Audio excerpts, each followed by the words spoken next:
다 같이 기도 드리심으로 수요 예배 드리시겠습니다. 다 같이 기도 드리시겠습니다. 하나님 아버지 참 감사드립니다.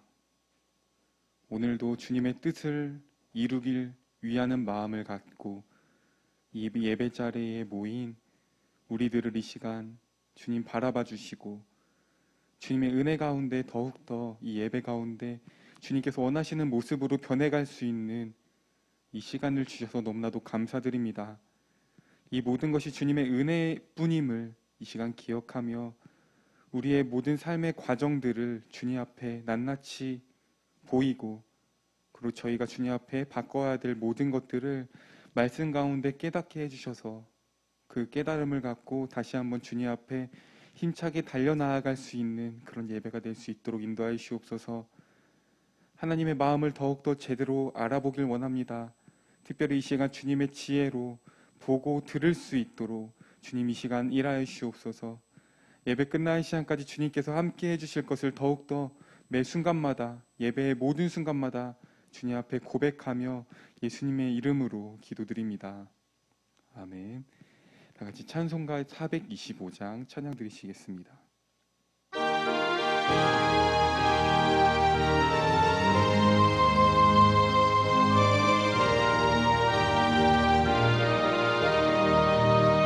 주님의 뜻을 이루소서. 고요한 중에 기다리니 진흙과 같은 날 빚으사 주님의 영상 만드소서. 주님의 뜻을 이루소서. 주님 발 앞에 엎드리니 나의 맘속을 살피시사 눈보다 길게 하옵소서. 주님의 뜻을 이루소서.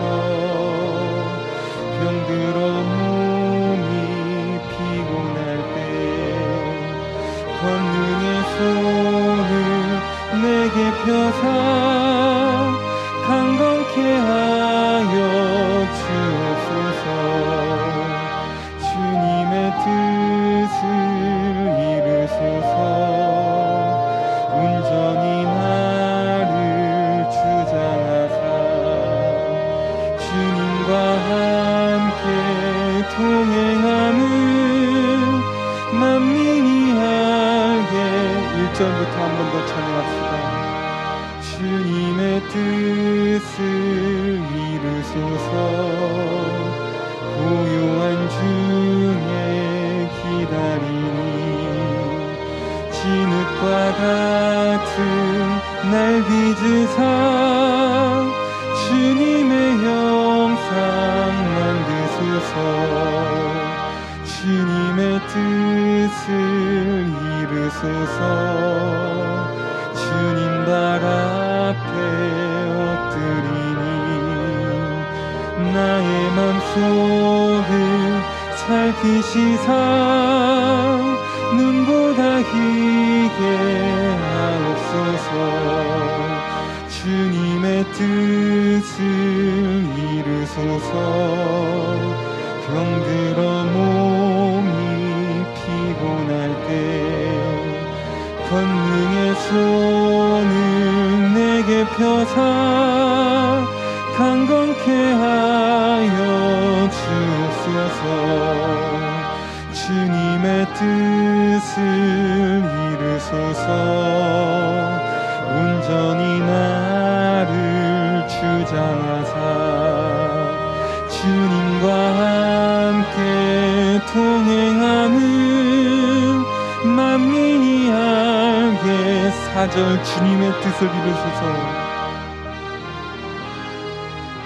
온전히 나를 주장하사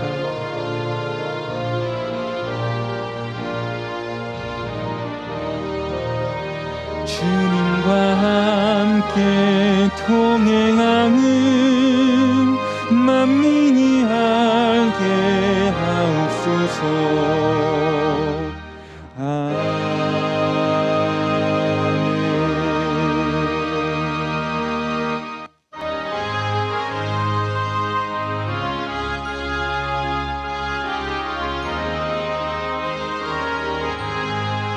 내 영혼이 은총 입어 중한 죄짐 벗고 보니 슬픔 많은 이 세상도 천국으로 화도다.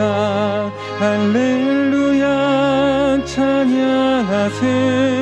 내 모든 죄 사함 받고 주 예수와 동행하니 그 어디나 하늘나라 주의 얼굴 뵙기 전에 멀리 뵈던 하늘나라 내 맘속에 이루어지니 날로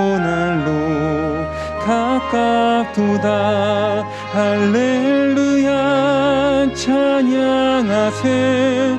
내 모든 죄 사함 받고 주 예수와 동행하니 그 어디나 하늘나라 높은 산이 거친 들이 조막이나 궁궐이나 내 주 예수 모신 곳이 그 어디나 하늘나라.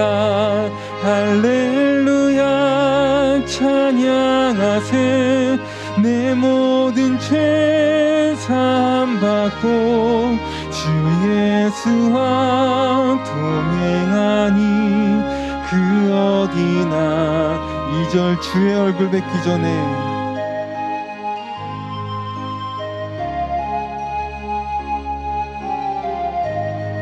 내 맘속에 이루어지니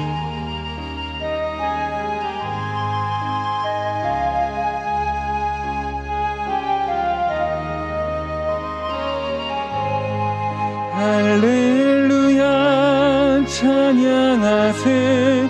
내 모든 죄 사함 받고 주 예수와 동행하니 그 어디나. 2절 한 번 더 고백합시다. 주의 얼굴 뵙기 전에 멀리 뵈던 하늘나라 내 맘속에 이루어지니 날로 가깝도다. 할렐루야 찬양하세. 내 모든 죄 사함 받고 주 예수와 동행하니 그 어디나 하늘나라 높은 산이 거친 들이 조막이나 궁궐이나 내 주 예수 모신 곳이 그 어디나 하늘나라. 할렐루야 찬양하세. 내 모든 죄 사함 받고 주 예수와 동행하니 그 어디나 하늘. 할렐루야 찬양하세. 내 모든 죄 사함 받고 주 예수와 동행하니 그 어디나 하늘나라.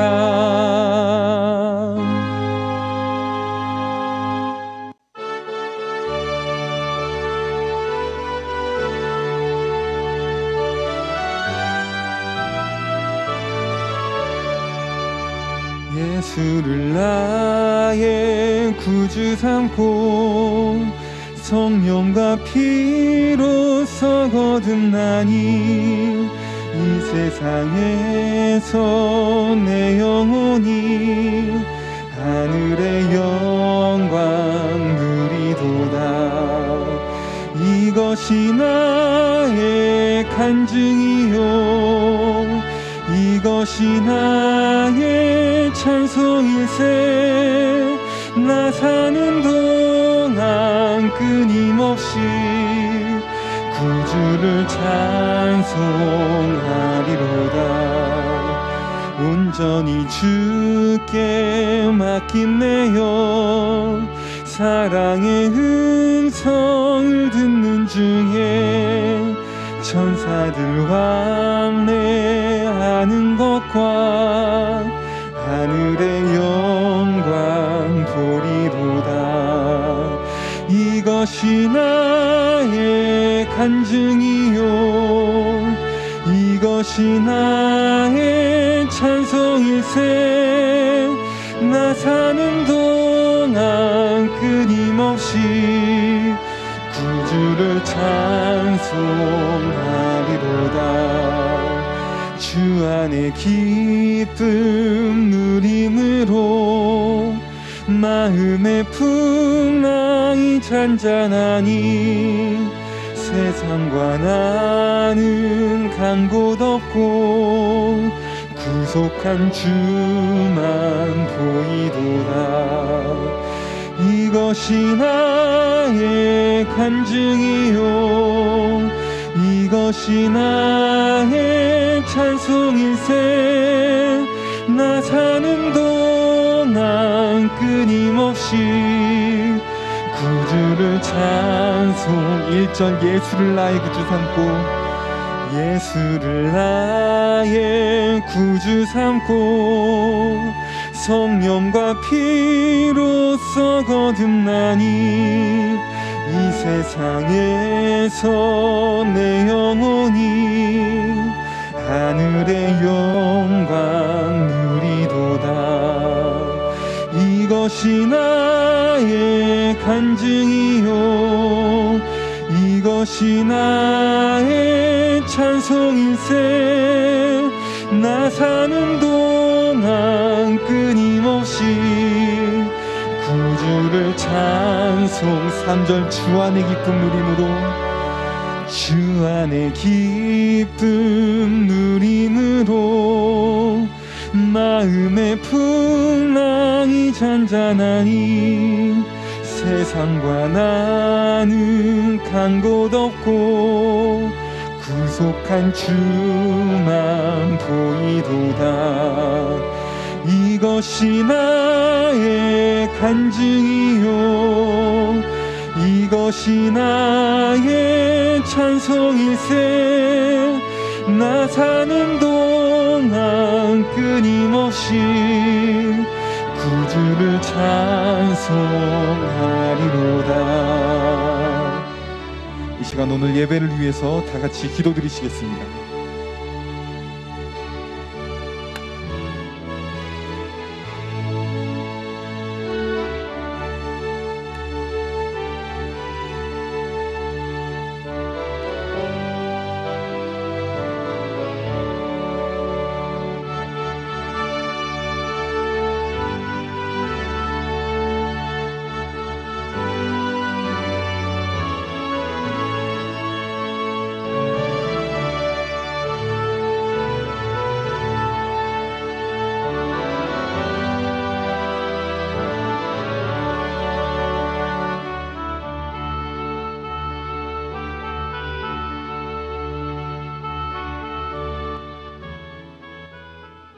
하나님 감사합니다. 하나님 예배할 수 있는 귀한 시간 주심에 참으로 감사합니다. 이 시간 저희들의 마음을 하나님께 활짝 엽니다. 하나님께서도 저희에게 주고자 하시는 하나님의 그 놀라운 은혜를 이 시간 저희들에게 하늘문을 활짝 여시고 풍성하게 부어주시옵소서. 우리가 하나님 앞에 은혜를 받을 때에 우리 양심이 새롭게 되어지는 것을 이 시간 다시 한번 믿음으로 고백하오니 하나님 저희들의 양심이 깨끗하여질 수 있도록 저희들의 양심이 살아날 수 있도록 하여 주셔서 귀로만 듣는 것이 아니라 마음으로 듣게 하시고 몸으로 행할 수 있도록 하나님이 귀한 말씀이 저희들의 삶에 천국으로 이끌어가게 하는 귀한 선생 노릇할 수 있도록 하나님 끝나는 시간까지 저희들 가운데 지혜로 함께 하여 주시옵소서. 교회 속에 있는 자들 한 사람 한 사람 찾아가 주시고 그들을 더럽게 하고 그들을 괴롭게 하고 그들을 눈물 나게 하는 그 모든 마귀의 역사들로부터 하나님 그들이 구원받을 수 있도록 하나님 그들을 불쌍히 여겨주시고 그들의 삶의 진정한 은혜로 찾아가 주시옵소서. 산성 되시고 피할 바위 되시는 주여, 그들의 삶을 더욱더 다스리시고 그들의 삶에 깊게 개입하여 주시옵소서. 다시 한번 끝나는 시간까지 성령께서만 역사해 주시기를 다시 한번 간구드리며 예수님의 이름으로 기도합니다. 아멘. 다 같이 누가복음 13장 말씀 함께 보도록 하겠습니다. 사도행전의 말씀을 보다가 지금 누가복음을 보고 있죠. 사도행전은 누가가 지은 책이죠. 그리고 예수님의 복음의 주제도 그렇고 바울이 사도행전에 나오는 그 바울이 전하는 복음의 주제도 그렇고 하나님의 나라이기 때문에 우리에게 복음서는 마태, 마가, 누가, 요한 이렇게 네 가지가 있지만 사도행전을 지은 누가 복음을 통해서 하나님의 나라를 과연 누가는 어떻게 이야기하고 있는지 그것을 보기 위해서 지금 사도행전보다 갑자기 왜 누가복음으로 빠지는가라고 하는 것 같은 지금 그런 것들을 우리가 하고 있죠. 지난주에 하나님의 나라가 겨자씨 비유 같다, 누룩 비유 같다라고 했던 것을 생각나시는지 모르겠어요. 오늘은 13장 22절부터 또 누가가 이 하나님의 나라에 대해서 어떻게 얘기하고 있는지에 대해서 함께 살펴보도록 하겠습니다. 13장 22절, 예수께서 예루살렘으로 가는 길에 여러 동네와 마을에 들러 가르치셨다. 어떤 사람이 예수께 주님, 구원받을 사람이 얼마 안 되겠지요? 하고 묻자 예수께서 대답하셨다. 하늘로 들어가는 문은 좁으니 그리로 들어가기를 힘쓰라. 들어가려고 애를 써도 들어가지 못할 사람이 많을 것이다. 여러분, 자주 반복해서 말씀드리지만 교회를 왜 다니냐? 천국에 들어가려고 그러는 거죠. 그런데 예수님의 대답은 하늘로 들어가는 문이 좁다고 해요. 힘써야 된대요. 들어가려고 본인이 힘을 써야 된다고 해요. 가만히 아무것도 안 하면 하늘로 들어갈 수가 없다고 지금 얘기하는 거죠. 하나님의 나라에 대해서 예수님은 그래, 너희들이 지금 하나님의 나라, 하늘나라 가려고 교회를 다니는데 교회 다니는 모든 사람이 하늘나라에 갈 수 있는 게 아니야. 들어가려고 애를 써도 들어가지 못하는 사람이 많을 거다. 어떤 사람은 애를 써도 들어가지 못하게 될 거다라고 써 있지 않아요. 들어가려고 애를 써도 들어가지 못할 사람이 많을 것이다.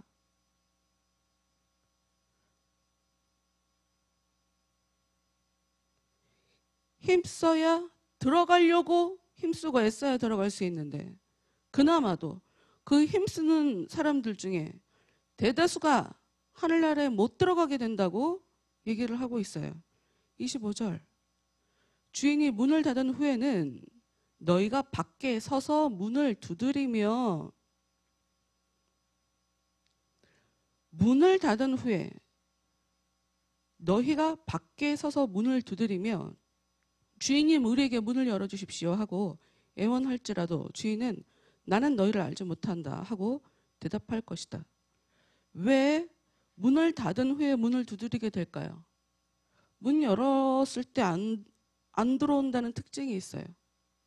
기회가 주어졌을 때 그 기회를 살리지 못하는 그런 특징이 있죠. 복 없는 사람들의 특징이에요. 아무 때나 자기가 들어갈 수 있다고 생각하면 아무 때나 자기가 문을 두드리면 하늘이 열릴 거라고 생각하는 것 같아요.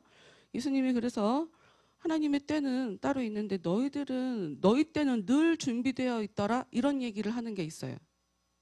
말이 되게 어려울 수 있는데 그게 무슨 얘기냐면 아무나 너희가 원하는 때에 하나님이 일하실 것 같으냐? 이런 얘기예요. 하나님은 때에 따라 움직여. 때가 되기 전까지는 하나님 역사하지 않으셔. 이런 얘기거든요. 그러니 기회 있을 때 너희들은 잘해야 돼. 이런 얘기란 말이에요. 기회가 우리한테 한도 끝도 없이 주어지는 게 아니에요. 착각이죠. 한도 끝도 없이 주어지지 않아요.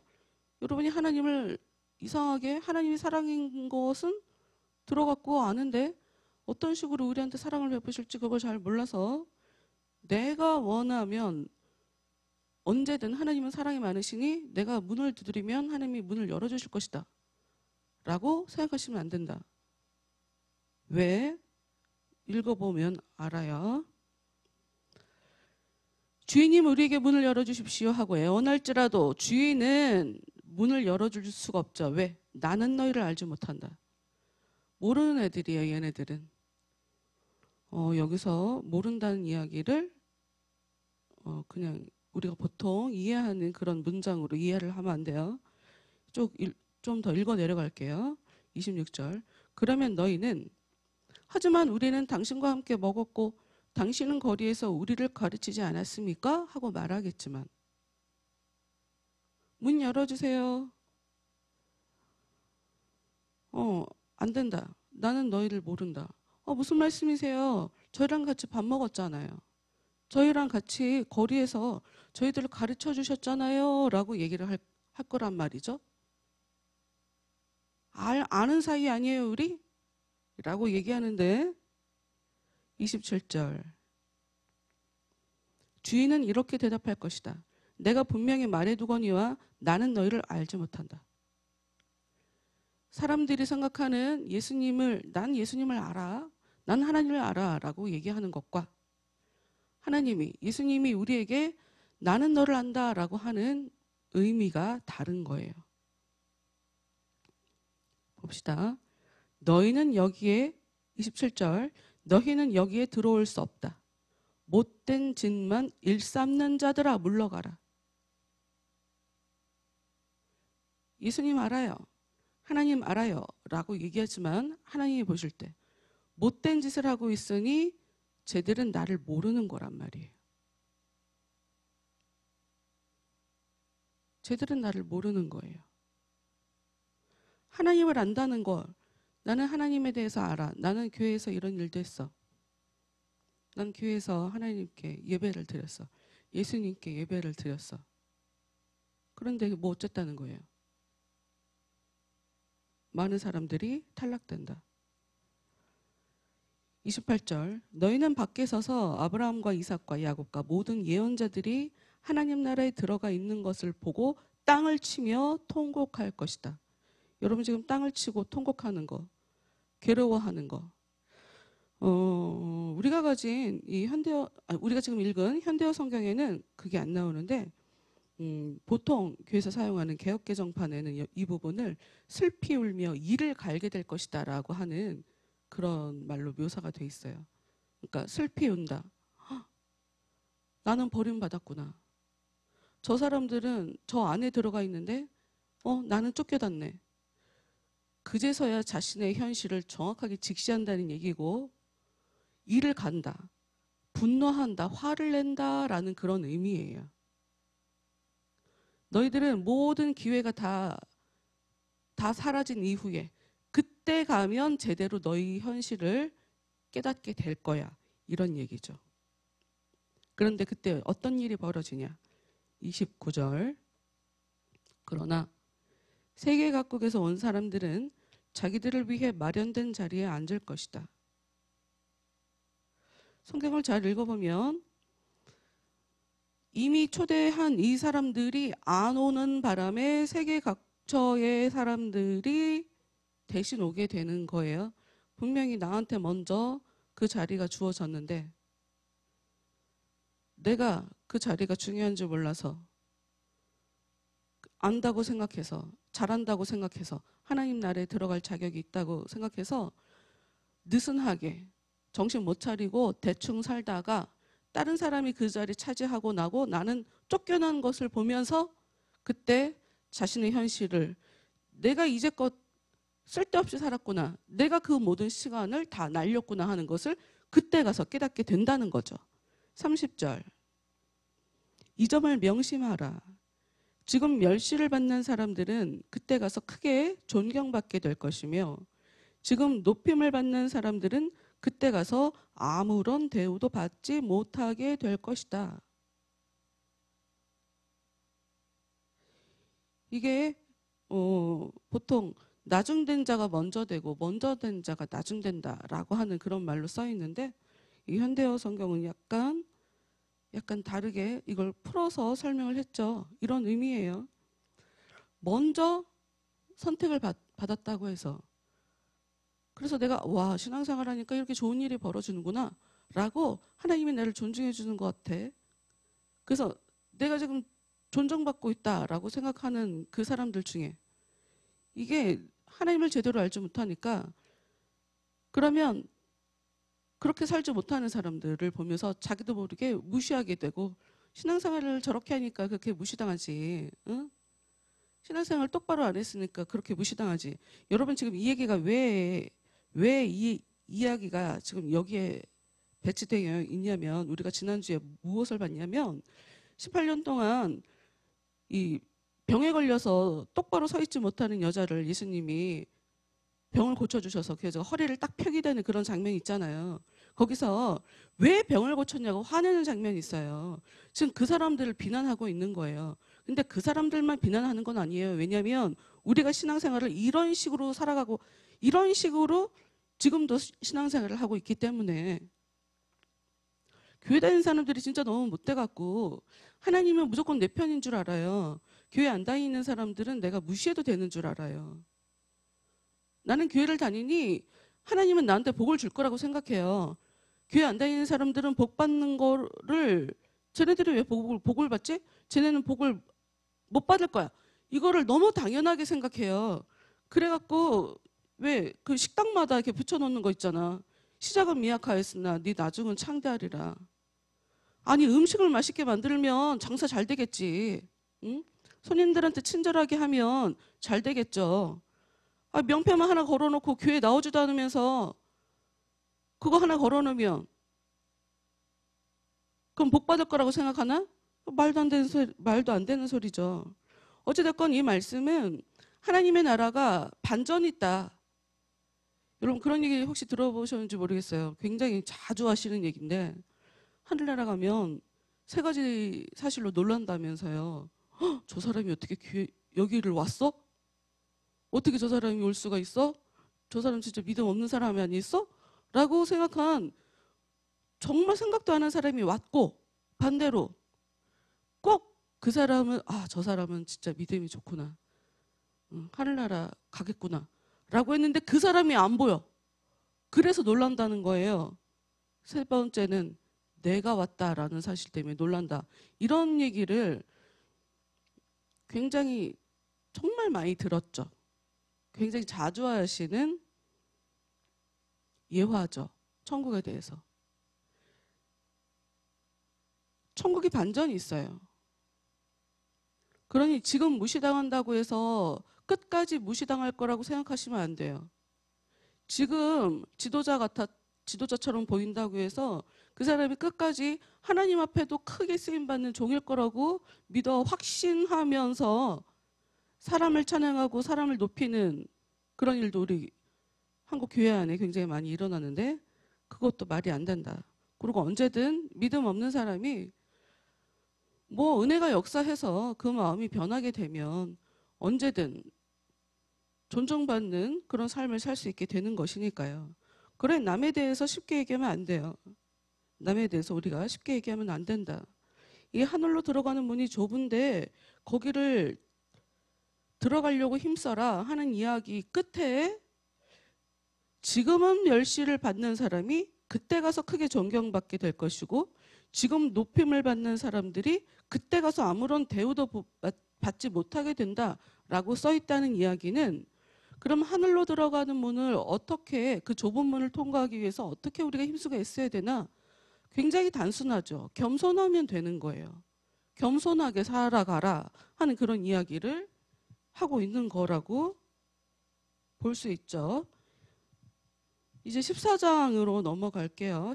14장 1절부터 6절까지 읽고 7절 갑시다. 14장 1절부터 그 13장에 나왔던 사건이랑 비슷한 일이 또 벌어져요. 어느 안식일에 예수님이 일부러 그러는 것 같아.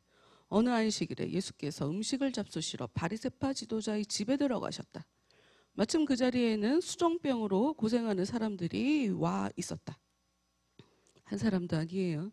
여러 사람이네요. 수종병. 몸에 이렇게 무슨 종기 같은 게 생기는, 그래서 물이 흐르는 뭐 그런 병으로 얘기해요. 바리새파 사람들은 예수께서 그를 고쳐주시는가 지켜보고 있었다. 여러분 왜 지켜봤겠어요? 분명히 안식일에 고치지 말아라 하고 얘기했잖아요. 6일이나 있지 않냐. 안식일에는 고치지 말아라 한 그 일이 있었잖아요. 그러니 바리새파 사람들은 어디 보자 하고 보는 중이에요. 그런데 3절 예수께서 거기 둘러서 있는 바리새파 사람들과 율법학자들에게 물으셨다. 이 사람들은 바리새파 사람들, 율법학자 어떤 의미이냐? 율법학자는 율법에 대해서 가르치는 사람이죠. 바리새파 사람들은 하나님 앞에 정결하게 살아야 된다, 이렇게 살아야 된다라고 굉장히 이것이 중요하다, 이렇게 살아야 된다라고 삶으로 실천해내는 사람이에요. 그러니까 두 사람들 다 보통 이제 지도자급이라고 생각해야 되고, 두 집단 다 자기들이 하나님에 대해서 알고 있다고 생각하니까 가르치는 거고, 알고 있다고 생각하니까 그렇게 사는 거겠죠. 그리고 그렇게 사람들에게 이렇게 옳은 것이다 라고 선생 노릇하는 그런 사람들이죠. 그런데 그들에게 예수님께서 질문을 하세요. 안식일에 병을 고치는 것이 옳으냐 옳지 않으냐? 질문을 하세요. 왜냐? 고쳐졌다고 뭐라고 혼났으니까. 그래서 먼저 물어봐요. 먼저. 옳으냐 옳지 않으냐? 4절. 그들이 대답하지 않자. 여러분 대답을 못하죠. 대답을 해도 말이 나오겠고, 대답을 안 해도 말이 나오겠죠. 그렇죠. 원래 비난받기 싫어하는 사람은 자기 의견을 정확하게 밝힐 수가 없어요. 예수님께서 어떻게 하시냐? 그 병자에게 손을 얹어 고쳐서 돌려보내셨다. 대답 안 했잖아요. 예수님이 고치셨어요. 돌려보냈죠. 그리고 그들에게 말씀하십니다. 5절. 너희 아들이나 소가 우물에 빠졌는데 안식일이라 해서 구해내지 않을 사람이 있겠느냐? 안식일에 아들이 우물에 빠졌어요. 소가 우물에 빠졌어요. 소도 재산이니까 어떻게 안 구해요? 당연히 구해내지. 그러니 그들 바리새파 사람들, 율법학자들이 어떻게 하냐? 6절. 그들은 아무 대답도 못하게 됩니다. 예수님 말이 맞긴 맞는데, 근데 안식일에는 아무것도 하면 안 되는데? 근데 예수님 말이 너무 맞죠? 그럼 뭐라고 할 수가 없죠. 이제까지 안식일에 아무것도 하면 안 된다 하고 살았는데 이분은 자꾸 안식일에 일하시네. 근데 예수님이 얘기하시죠. 너희 아들이나 소가 우물에 빠졌는데 구원하지 않겠냐? 아직 너네들이 안식일에 이런 일을 겪지 않아서 안식일에 아무것도 하면 안 돼 라고 굉장히 쉽게 얘기한다. 너희들도 그럴 거 아니야. 아니면 혹은 너희들도 그런 일을 겪었으면 건져냈을 거 아니야. 이런 얘기를 하고 있는 거죠. 7절. 예수께서는 초청을 받은 사람들이 저마다 식탁의 윗자리에 앉으려고 하는 것을 눈여겨보시고 나서 그들에게 이렇게 가르치셨다. 사람들이 초청을 받았어요. 여러 사람들이 모여 있는 상태죠. 근데 사람들이 서로 눈치를 보고 있는 거예요. 내가 윗자리에 앉아야 되는데 이렇게. 8절 말씀 봅시다. 예수님이 어떻게 말씀하시나. 여러분 지금 이게 천국에 들어가는 것을 설명하고 있는 거예요. 하나님의 나라에 대해서 설명하고 있는 거예요. 일단 병고침을 받은 것, 이 사람들은 하나님의 나라를 경험한 거예요. 왜? 안식을 경험했으니까, 병에서 노임받았으니까. 8절 갈게요. 너희가 결혼잔치에 초대받아 가거든 윗자리에 앉지 말라. 만일 너희보다 더 귀한 손님이 오면 주인이 그를 데리고 너희가 앉은 자리에 와서 이분에게 자리를 내주시오 하고 말할 것이다. 그러면 너희는 창피를 당하면서 제일 낮은 자리로 내려앉게 될 것이다. 그렇죠. 사람들이 높은 자리에 서로 앉으려고 하니까 낮은 자리만 비어있는 상태일 거 아니에요, 지금? 그러니 당연히 높은 사람이 오면 이 사람은 오히려 더 낮은 자리에 앉게 되는 거죠. 그래서 예수님이 뭐라고 하시냐, 10절. 그러므로 맨 끝자리에 가서 앉아라. 그러면 주인이 너희를 보고 친구여, 윗자리가 당신을 위해 마련되어 있습니다 하고 말할 것이다. 그때 너희는 모든 손님들 앞에서 높아지는 것이다. 누구든지 자기 자신을 높이면 낮아질 것이고 자기를 낮추는 사람은 높아질 것이다. 이 천국이 반전 있는 나라라는 것에 대해서 다시 한번 이야기를 하고 있죠. 자기를 낮추면 높아지는 거고 자기를 높이면 낮아지는 거예요. 아까 13장에서도 교만해서 문이 열려 있을 때는 그게 열려 있는 것의 그 중요한 가치도 모르고 저 자리는 내 거야. 그래서 다른 사람이 내 자리를 대신 차지하게 될 것도 모르고 심지어 그 안에 그 하나님 나라에 들어가 있는 줄 알고 쟤네들은 못 들어오겠지. 뭐 이렇게 굉장히 교만하게 살아가던 사람들이 천국에 못 들어가게 된다라고 하는 것을 예수님을 몰라서 오히려 바깥에 쫓겨나게 된다라고 하는 것을 우리가 13장에 봤잖아요. 지금 비슷한 이야기를 살짝 지금 다르게 표현을 하고 있어요. 너희들의 평소 삶을 겸손하게 살아라. 그러면 그분이 너를 높이 올려주게 될 것이다. 평소에 사람들한테 인정받으려고 평소 사람들보다 내가 어떻게 하면 좀 대접받으며 살아볼까? 내가 어떻게 하면 좀 관심을 좀 받아보며 살아볼까? 내가 어떻게 하면 사람들한테 좀 자랑을 해볼까? 여러분, 근데 여러분이 여러분 마음속에서 이런 일이 일어나고 있다는 것을 생각을 못할 거예요. 생각을 잘 못할 거예요. 생각하기가 되게 어려울 거예요. 나는 겸손하다라고 생각할 거예요. 진짜 겸손은 하나님 앞에 엎드리며 사는 거예요. 정확하게 그걸 아셔야 돼요.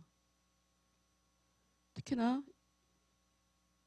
여러분 글쎄 잘 들어서 아시는지 모르겠지만 제가 예배 때마다 기도할 때에 하나님에게 은혜를 경험할 수 있는 그런 복된 기회를 주셔서 감사하다고 그래서 반복적으로 기도하는 걸 여러분 아실 거예요.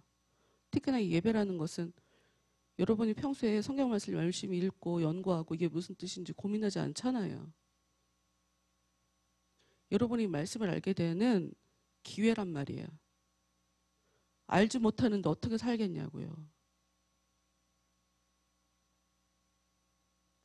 이런 기회도 못 잡으면서 이런 기회도 그냥 흘려보내는 사람이 무슨 하나님 앞에 겸손한 자이겠어요. 말도 안 되지. 굉장히 높게 사는 거예요. 교만한 마음을 갖고 사는 거고 좁은 문으로 들어가지 않고 언제든 내가 문이 닫혔어도 내가 그냥 두들기면 열린다고 착각하며 사는 사람이랑 지금 똑같이 살아가는 거란 말이에요. 지금 12절 말씀 볼게요. 12절 말씀. 이어서 자기를 초대한 주인에게 말씀하셨다. 내가 점심이나 저녁을 차려놓고 사람을 청하려거든 친구와 형제와 친척과 잘 아는 이웃 사람들을 초대하지 말아라. 밥을 차려놓고 사람을 초대할 때 잘 아는 사람들을 초대하지 말아요. 왜? 그들이 다시 너를 초대하여 갚을 것이기 때문이다. 여러분 이게 지금 글자 그대로 가까운 사람들이랑 밥 먹지 말아라 하는 그런 의미로 얘기하는 게 아니에요. 그런 의미로 얘기하는 거 아니에요. 13, 14절 봅시다. 글자 그대로 이해하시면 안 돼요. 가난한 사람과 병든 사람과 다리 저는 자와 맹인들을 초대하라. 그러면 의인들이 부활할 때 갚을 수 없는 사람들을 초대한 대가로 하나님께서 너희에게 보상해 주실 것이다. 여러분, 가까운 사람들이랑 밥을 먹어라 하는 얘기가 아니고, 내가 무엇인가 다른 사람들에게 줄 때 그 사람들이 나한테 돌려받지 못하게, 돌려줄 수 없는 그 가난한 사람들, 힘든 사람들, 그 사람들에게 그냥 내 것을 주라 하는 그런 의미로 지금 이 얘기를 하는 거예요. 여러분, 우리가 왜 남한테 못 줘요? 주면 내가 가난해지잖아, 상대적으로. 내가 쓸 게 적어지잖아요. 여러분, 우리는 그래서 주지를 못하는 거예요. 성경이 그거를 희생이 없다, 헌신이 없다, 높임 받으려고 하는 거다, 이런 식으로 표현을 하는 거거든요. 여러분 아셔야 돼요. 하나님은 반드시 내 삶을 우리가 어떻게 살았느냐를 그대로 계산해서 그대로 갚아주시는 분이에요. 갚아주시는 분이라고. 그렇다고 나중에 갚아주실 거니까 그거 계산해서 뿌리라는 얘기는 아니에요. 그런 얘기가 아니에요.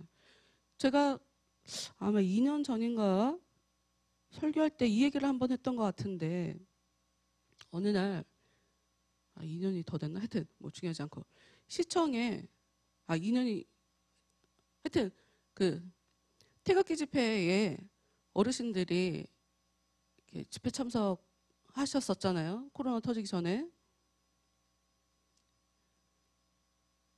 근데 일이 크게 일어날 수 있으니까 뭐 전투 경찰 같은 거 애들도 막 출동하고 막 이랬었단 말이에요. 근데 이제 이 태극기 집회가 어르신들만 한 것이 아니라 이 기독교 단체에 좀 과격하신 분들까지 같이 하시면서 이게 굉장히 좀 막 와, 저러다가 무슨 일 나는 게 아니야라고 하는, 너무 과격해지는 것 같은 상황이니까 이 전투 경찰 아이들이 거기 이렇게 지키고 있는 상황이었는데, 어떤 어머니가 자기 아들도 군에 가 있는 상태에서 그 아이들을 봤는데, 전투경찰 이 아이들이 막, 그러니까 날씨도 너무 덥고 여러 가지로 너무 힘든 열악한 상황에 있는 거죠. 그래서 아이들한테 막 물도 갖다 주고 뭐 이런 장면이 뉴스에서 나온 적이 있어요. 제가 그걸 보면서 그 어머니가 얘기한 거예요. 내 아들도 군대 가 있는데 내가 이런 식으로 이런 우리 아들 같은 애들한테 잘하면 누군가 우리 아들도 그런 배려를 받게 되겠지. 이런 마음으로 이 아이들한테 그냥 돌려받는 거 계산하지 않고 그냥 무조건 주는 거예요. 여러분, 이 사람 마음이 내가 이렇게 했는데 왜 우리 아이는 아무것도 돌려받지 못하나, 여기까지 정확하게 계산하면서 주는 건 아니잖아요. 혹시 못 돌려받을 수도 있지. 그때 가서 이 사람이 어떤 마음인지는 검증되겠죠. 나는 왜 줬는데 왜 우리 아들은 그런 배려를 받지 못했나. 그때 가서 이 사람 마음이 어떤지 알겠죠. 하여튼 뭐 여기서 우리한테 중요한 건,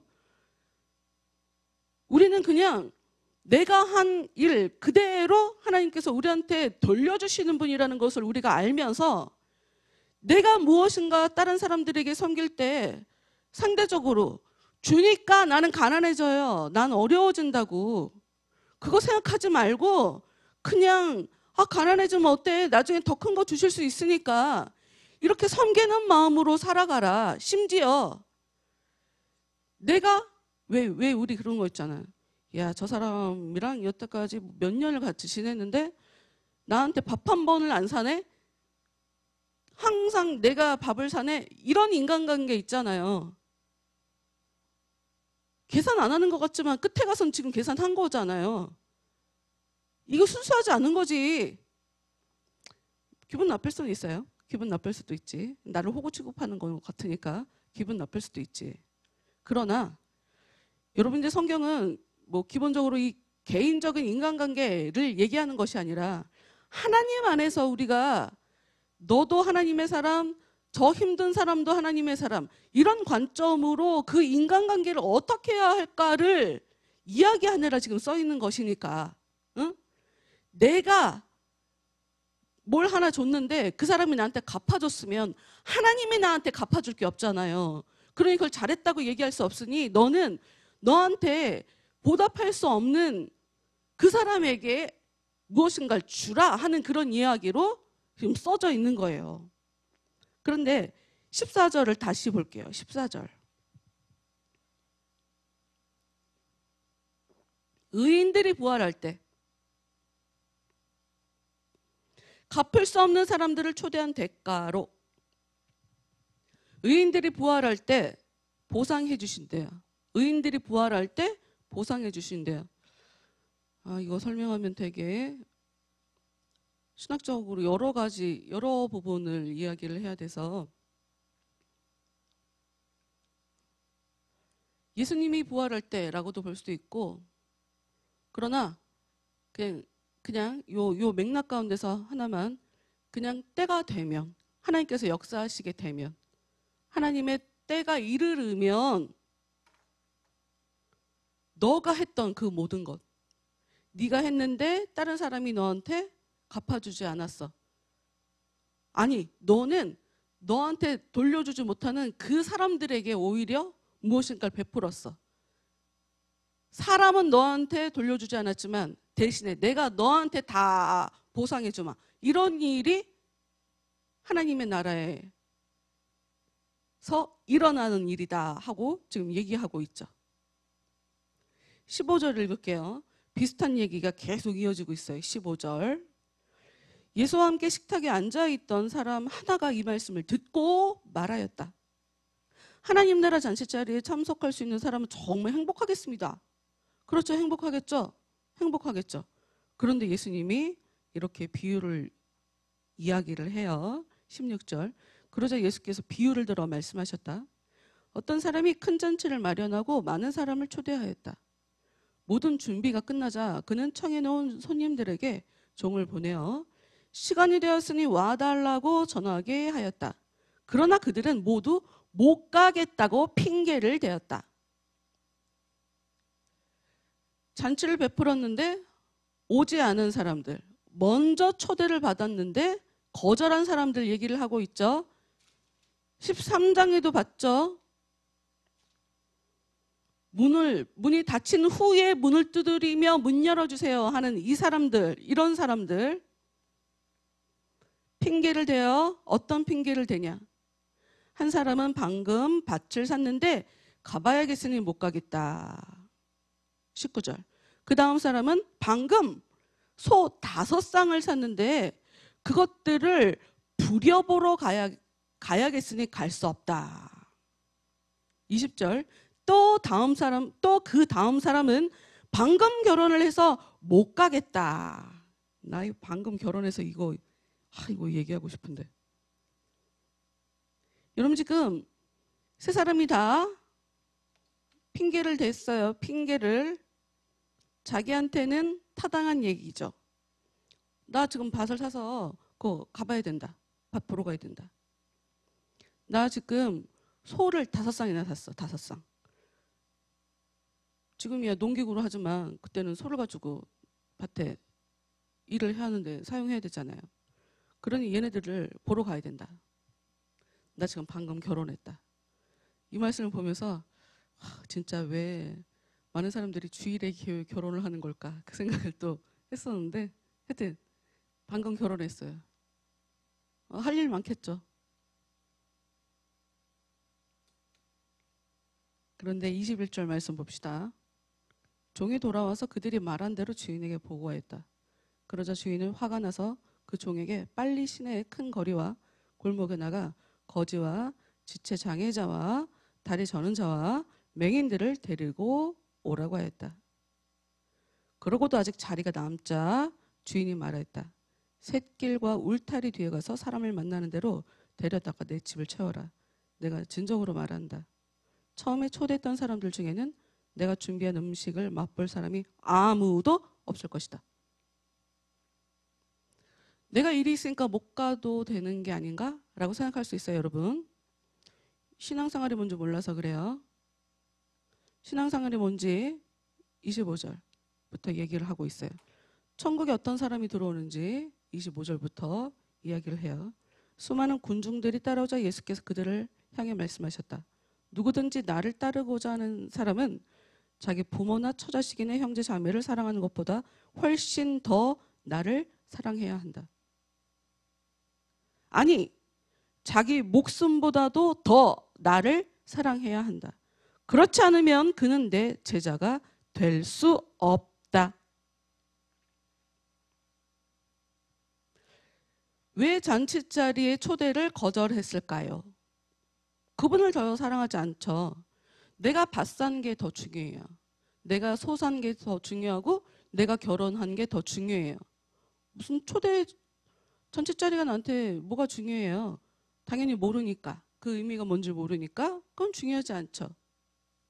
근데 예수님이 자기 부모나 처자식이나 형제 자매를 사랑하는 것보다 훨씬 더 예수님을 사랑해야, 아니 자기 목숨보다 더 나를 사랑해야 천국에 들어간대요. 더 예수님을 사랑해야 제자가 될 수 있게 된대요. 시간이 다 돼서 사랑이 대체 사랑한다는 게 뭘까? 예수님을 더 사랑한다는 게 뭘까? 궁금하죠? 27절 봅시다. 또 누구든지 자기 십자가를 지지 않고 나를 따르는 사람은 내 제자가 될 수 없다. 똑같은 얘기예요. 십자가를 지라는 것은, 자기 십자가를 지라는 것은 그 십자가에 네가 못 박혀 죽으란 얘기거든요. 네 목숨보다 나를 더 사랑해라 하는 그런 얘기를 하는 거죠. 28절부터 33절까지 말씀 보도록 합시다. 건물을 지을 때 먼저 견적을 뽑아보고 자기에게 그 비용을 지불할 돈이 충분히 있는가를 검토해보지 않고 건축을 시작할 사람이 있겠느냐? 만약 기초만 서둘러 세워놓고 완성할 힘이 없다면 사람들이 얼마나 비웃겠느냐. 저 사람 좀 보게. 건축을 시작만 해놓고 돈이 바닥이나 저러고 있다네 하고 조롱할 것이다. 또한 어떤 왕이 전쟁 계획을 세울 때 2만 명의 적군을 1만 명으로 당할 수 있는지 먼저 자기 참모들과 앉아서 의논하지 않고 무작정 나갈 수 있겠느냐? 만일 이길 힘이 없다면 적군이 아직 멀리 있을 때 사절단을 보내어 화해를 청할 것이다. 이와 마찬가지로 자기 모든 소유를 버리지 않으면 내 제자가 될 수 없다. 여러분, 이게 여러분이 하나님께 모든 재산을 내놓고 가난해지라는 얘기를 하는 게 아니에요. 그렇게 가르치는 분들이 많고 그거를 신앙생활 잘하는 거라고 얘기를 하는 분들이 너무 많아요. 여러분, 그거 얘기하는 거 아니에요. 갚아준다고 하는 얘기 그럼 뭐하러 하셔? 뭐하러 받아요? 내가 너 마음 봤어? 내가 갚아주지 않아도 되지? 이렇게 얘기하셨어요. 맞죠? 왜 갚아주신다고 하냐고. 그리고 다음 생에 너 죽고 나면 천국에 가서 갚아줄게. 성경에 그렇게만 써 있지 않아요. 이 생에서도 갚아준다고 써 있단 말이야. 무조건 가난해져라. 모든 소유를 버려라. 그런 얘기를 하는 게 아니에요. 일단 28절부터 32절까지 말씀은 어떤 얘기냐. 야, 생각을 해봐. 천국은 네가 지금 그런 모습으로 살고 있는데 천국에 들어갈 수 있을 것 같아? 그걸 계산해봐. 이런 얘기예요. 공사는 했는데 완성을 못했어. 신앙생활은 했는데 천국은 못 들어가. 지금 그 얘기거든요. 시작이 절반이라고 나는 기초공사했으니 룰루랄라 된 건가요? 아니다 이거죠. 2만 명이 몰려와도 내가 1만 명으로 난 싸울 수 있다. 아, 참 그렇게 현실 감각 없어갖고 어떻게? 하나님이 원하는 조건은 이건데 내 모습은 그렇지 않아. 심각하게 고민을 좀 해봐라. 네 모습을 좀 들여다봐라. 정말 지금 그 모습 그대로 살아서 정말 하늘나라에 들어갈 수 있을지 고민을 좀 해라. 지금 그런 얘기예요. 여기서 우리가 누가복음 11장 말씀으로 중요하게 놓치고 온 부분이 있어서 그냥 지나가려고 했다가 그 부분을 얘기를 하면 오늘 말씀이 마무리가 될 것 같아갖고 누가복음 11장 27절 28절 거기를 보고 오늘 말씀 마치도록 할게요. 누가복음 11장 27절 28절.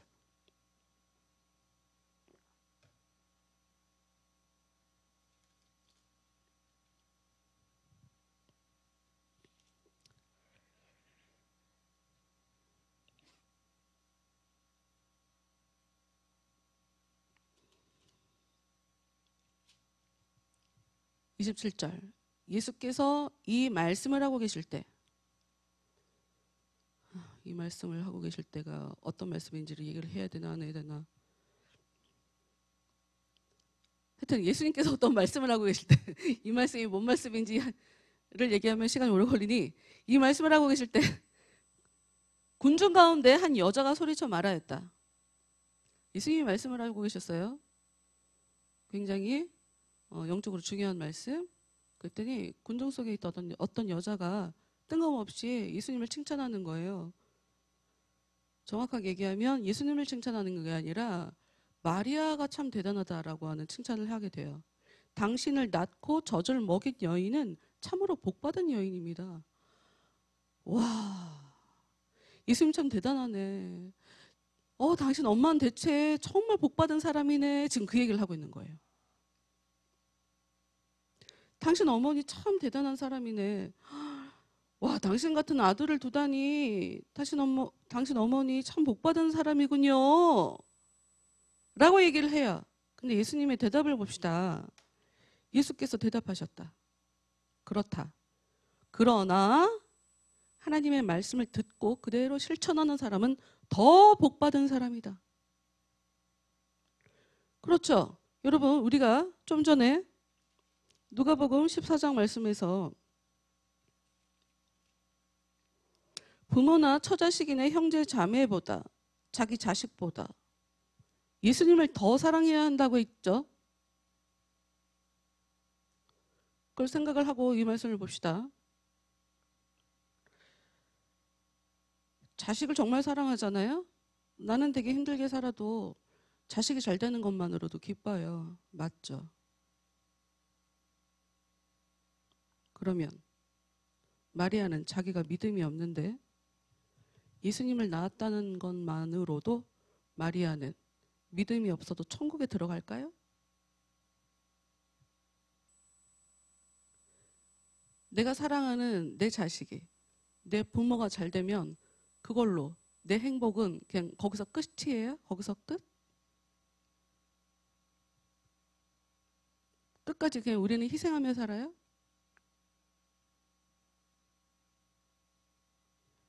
예수님이 얘기하세요. 진짜 복받은 사람은 어떤 사람이냐? 하나님의 말씀을 듣고 그대로 실천하는 사람이라는 거예요. 예수님께서 돌아가실 때까지 예수님의 어머니 마리아는 예수님을 믿지 않았어요. 자기 아들을 믿지 않았다고요. 미친 줄 알았다고요.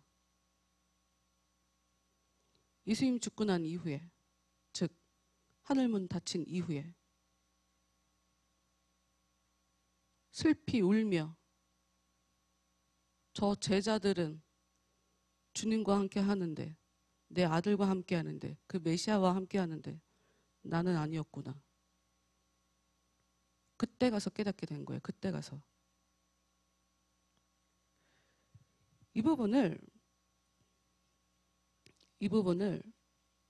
여기 말씀을 듣고 그대로 실천한다라고 하는 부분을 요한복음에서는 뭐라고 얘기하냐? 그거를 하나님을 사랑하는 것이다 라고 얘기해요. 그것을 하나님의 말씀을 듣고 그대로 실천하는 사람을 하나님을 사랑한다라고 얘기한단 말이에요.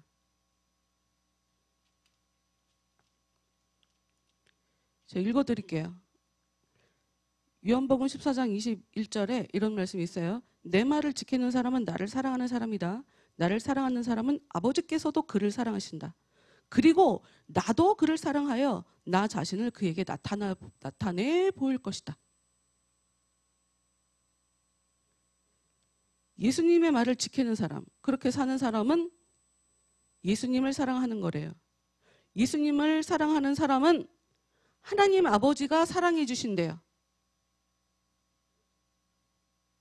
그리고 당연히 예수님도 그를 사랑하기 때문에 그 자신에게, 그 사람에게 나타내 보인대요. 사랑하니까 다시 나타난대요. 근데 그때 예수님의 제자 중에 유다라는 사람이, 가룟 유다 아니고 유다라는 사람이 물어봐요. 주님, 주께서 저희 제자들에게만 자신을 나타내 보이시고 세상에는 나타내시지 않는 이유가 무엇입니까? 여러분, 왜 하나님이 믿는 사람과 안 믿는 사람을 갈라내실까요? 예수님이 지금 천국의 비유에서 얘기하면서 나에 대해서 사랑하는 자들만 들어가게 된다라고 얘기를 하잖아요. 아무나 그 천국 문을 통과할 수 있지 않다, 이런 얘기 하잖아요. 초대받았다고 전부 다 천국에 들어갈 수 있는 것이 아니다 라고 하면서 제대로 하나님의 나라에 들어올 수 있는 사람과 그렇지 않은 사람들을 갈라내잖아요. 대체 이유가 뭐예요? 라고 제자가 물어봤어요. 그랬더니 예수님이 이런 대답을 하세요. 나를 사랑하는 사람은 내 말을 지킬 것이다. 그러면 아버지께서도 그를 사랑하실 것이고 아버지와 나는 그에게 가서 그와 함께 살 것이다. 내 말을 지키지 않는 사람은 나를 사랑하지 않는 것이다. 기억해라.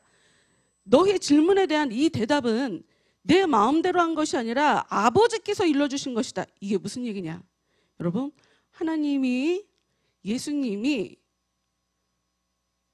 어떤 사람에게 찾아가서 그와 함께 산다고 얘기해 주잖아요. 성경이 그걸 하나님의 나라라고 얘기해요. 응? 왜 다른 사람은 하나님의 나라에 대해서 알 수 없습니까? 쟤네들은 우리를 사랑하지 않잖아. 쟤네들은 나를 사랑하지 않잖아. 쟤는 내가 원하는 대로 살지 않잖아. 내가 원하는 대로 내 말대로 살지 않잖아. 내 말 무시하잖아. 자기 하고 싶은 대로 살잖아. 오라고 했는데 안 오잖아. 초대도 안 나오잖아. 나를 사랑하지 않으니 하나님이랑 내가 저 사람들에게 찾아갈 수가 없어. 당연히 걔는 하늘나라 못 들어와. 지금 그 얘기를 하고 있는 거예요. 노골적으로 요한복음 14장 15절 너희가 나를 사랑하면 나의 말을 지켜라. 여러분, 우리가 사랑이 막 뜨거운 감정으로 예수님 너무 좋아요. 예수님 하고 싶은 대로 다 하세요. 여러분, 이게 사랑이 아니에요. 우리가 정말 예수님을 사랑한다면 우리는 예수님의 뜻대로 사는 것으로 우리의 사랑을 표현하는 거예요. 그리고 또 약간 다르게 말하자면 예수님 사랑하는 게 뭔지 모르겠어요. 예수님 말씀대로 사시면 돼요. 예수님 말씀대로 사시면 된다고요. 자기가 하고 싶은 대로 살지 말고 예수님께서 원하시는 대로 살아가세요. 그래야 천국 들어갈 수 있대요. 그분이 나한테 오실 수 있대요. 내가 그분을 사랑해서 그분이 원하시는 대로 살아야.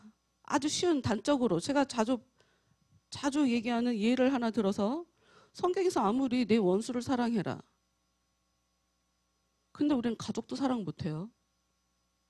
가족도 용서가 안 돼요. 뭐 하는 거야? 내 이웃을 내 몸같이 사랑하래요. 원수를 사랑하래요. 원수를 용서하래요. 용서하기 전까지는 하나님 뜻대로 사는 게 아니에요. 예수님 뜻대로 사는 게 아니에요. 다만 하나. 그래서 그 문을 들어가기에 힘써라 라고 얘기하는 거예요. 말씀대로 사는 거 쉽지 않아. 그런데 그 말씀대로 살려고 노력해야 돼. 기도해야 돼. 도와달라고 해. 이런 의미를 얘기하고 있는 거지. 너 지금 말씀대로 못 살지? 너 하늘나라 못 들어오겠네? 지금 이 얘기를 하고 있는 게 아닌 거예요.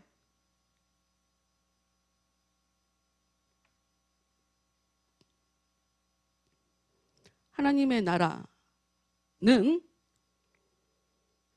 예수님이 사람들한테 주고 싶어 하는 이야기의 가장 중요한 포인트, 주제죠.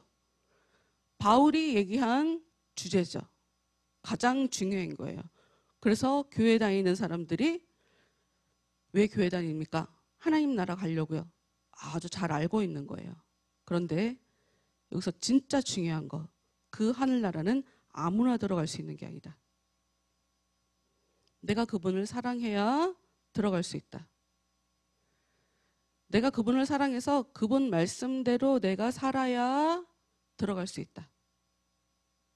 내가 그분을 사랑하는 것을 하나님이 보시고 하나님이 이 사람에게 찾아오신다. 성령으로. 그 사람이 하나님 나라에 들어간다. 처음부터 그 얘기가 창세기부터 여러분 예수님 얘기를 하면서 왜 예수님은 신약시대에 오셨는데 구약 얘기를 하나요? 라고 할 수 있겠지만 창세기부터 요한계시록까지 처음부터 그 얘기로 계속 쓰여져 있다. 아담과 하와가 왜 하나님 에덴 동산에서 떠나갔나. 말씀을 자기가 원하는 대로 따먹지 말라고 했는데 자기가 따먹어 버렸잖아요. 그러니까 떠나가라 하고 얘기한 거예요. 떠나가라. 에덴 동산에서 나가라. 문이 닫힌 문을 두들기면서 열어주세요 라고 하는 그 사람에게도 우리가 가진 이 현대어 성경에 못된 짓을 일삼는 것들아라고 써 있어서 악한 것들아 떠나가라. 옳지 않은 불의한 자들아 떠나가라. 이런 의미거든요. 똑같아요. 첫 번째 사람부터 아담과 하와부터 말씀대로 살지 않아서 에덴 동산에서 떠나갔어요. 하나님이랑 떨어졌어요. 하나님에게서 분리됐어요. 이게 죽음이에요. 이게 죽음. 우리한테 희망적인 건 우리에게 아직 시간이 있다. 그래서 우리한테 주어진 이 시간 동안 말씀대로 살 수 있기를 계속적으로 기도하는 거죠. 될 때까지, 말씀대로 살 수 있을 때까지. 그런 힘쓰고 애쓰림이 있다면 지금 현재 어떤 모습이라 할지라도 제가 힘은 쓰고 애는 쓰는데 근데 믿는 사람 같진 않아요. 여러분 힘쓰고 애쓰는 게 지금 믿고 있다는 증거예요. 믿고 있지 않는 사람이 힘쓰지 않고 애쓰지 않아요. 믿음 없는 사람의 특징이에요. 아무것도 안 한다. 변한 거는 없어도 계속 내가 도전하고 힘쓰고 말씀대로 살려고 자꾸 양심의 가책을 느끼고 지금 이게 하나님께서 우리에게 은혜를 주고 계시다는 증거란 말이에요. 각자 말씀대로 살아가는 것이 그분을 사랑하는 거다 하고 얘기한 이 말씀 깊게 고민하시면서 하나님을 더 사랑하기 위해서는 예수님을 더 사랑하기 위해서는 예수님의 뜻대로 사랑하기 위해서는 형제와 자매, 남편, 아내, 내 자식보다 그분을 더 사랑하고 내 목숨보다 더 사랑해야 된다. 이것이 정말 무슨 뜻일까? 예수님이 그걸 좀 더 알려주세요. 이렇게 기도하시기 바래요. 여러분 제가 여러분한테 설명해 드리는 게 한계가 있어요. 여러분이 직접 물어보세요. 여러분이 성령께. 그럼 알려주실 거예요. 다 같이 기도하도록 하겠습니다.